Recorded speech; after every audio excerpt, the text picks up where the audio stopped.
Hello friends, हमारे YouTube channel financial शिक्षा में आपका फिर से स्वागत है। मुझे आशा है कि आप लोग अच्छे होंगे।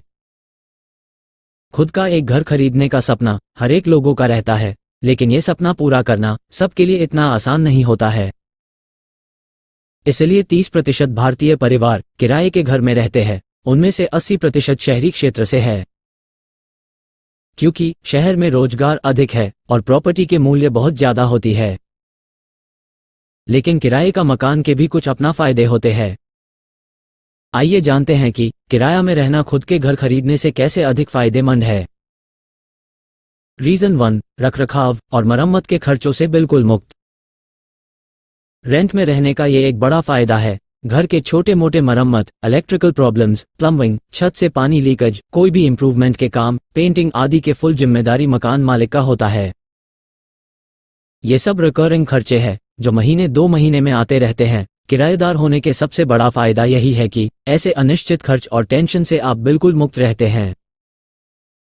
किराए के मकान में अगर पंखा भी खराब होता है, लोग सीधा मकान मालिक को फोन लगाते हैं। ऐसे छोटे मोटे खर्च मिला के साल भर में लगभग 2 महीने के किराया तो चला ही जाता है। अगर छत के मरम्मत जैसा कोई बड़ा खर्च आ गया तो 6 महीने का किराया गया। रीजन 2, प्रॉपर्टी टैक्स और इनकम टैक्स से बचे। रेंटल हाउस में रहने के दूसरा सबसे बड़ा फायदा यह है कि प्रॉपर्टी टैक्स से आप बच जाते हैं। साल में एक बार प्रॉपर्टी ओनर्स को प्रॉपर्टी टैक्स भरना पड़ता है। ये अमाउंट मकान के वैल्यू और एरिया के हिसाब से वेरी करता है। शहर के नगर पालिका ये टैक्स कलेक्ट करती है। प्रॉपर्टी टैक्स के कैलकुलेशन काफी कॉम्प्लेक्स होता है। किराएदार ये सब टेंशन से मुक्त है। हर महीने किराया भर दिया और काम खत्म। ऊपर से रेंटल इनकम पे मकान मालिक को इनकम टैक्स भी भरना पड़ता है। इनकम स्लैब के हिसाब से प्रॉपर्टी ओनर्स को रेंटल इनकम पर 10 से 30% का इनकम टैक्स सरकार को देना पड़ता है। लेकिन किराएदार के लिए पे किया हुआ रेंट टैक्स बचाने का एक जरिया है।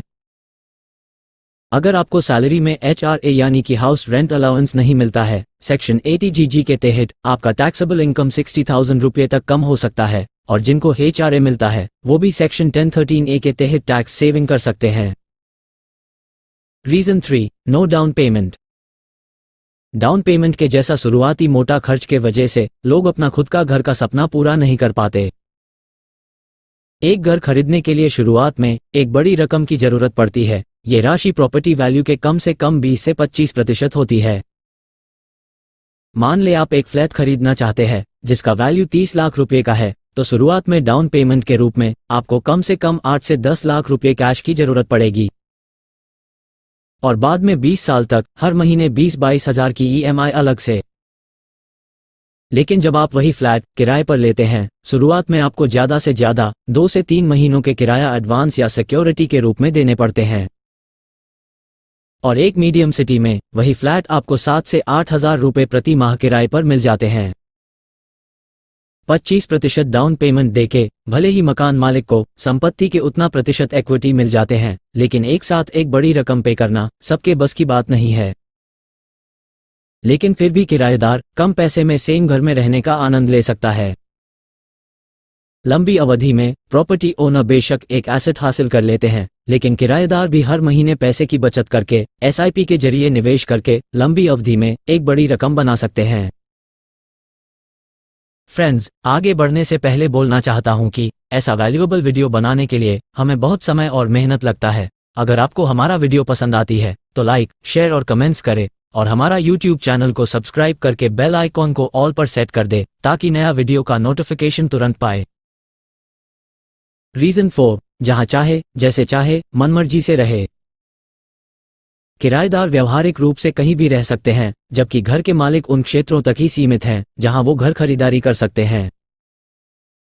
मुंबई जैसे महंगे शहर में रहना अधिकांश घर खरीदारों के लिए पहुंच से बाहर हो सकता है, लेकिन किराएदारों के लिए ये पूरी तरह से संभव है।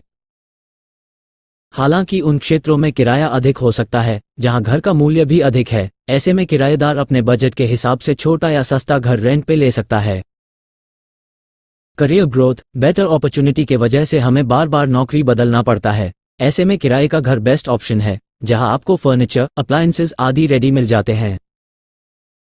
अगर आपने तय कर लिया है कि नौकरी फिक्स करके एक ही जगह बसना है या अर्ली रिटायरमेंट ले लेना है, फिर आप घर खरीदने का सोच सकते हैं, लेकिन तब तक किराए के मकान में रहना एक बेहतर विकल्प है। रीजन 5, संपत्ति की कीमत घटने के कोई डर नहीं। संपत्ति के मूल्य लगातार ऊपर नीचे होते रहते हैं, हालांकि इससे घर के मालिक बड़े पैमाने पर प्रभावित हो सकते हैं। क्या आपने रियल एस्टेट बबल के बारे में सुना है? ज्यादा डिमांड के वजह से पॉपुलर सिटीज में कम समय के अंदर ही रियल एस्टेट के वैल्यू हिसाब से ज्यादा बढ़ जाता है।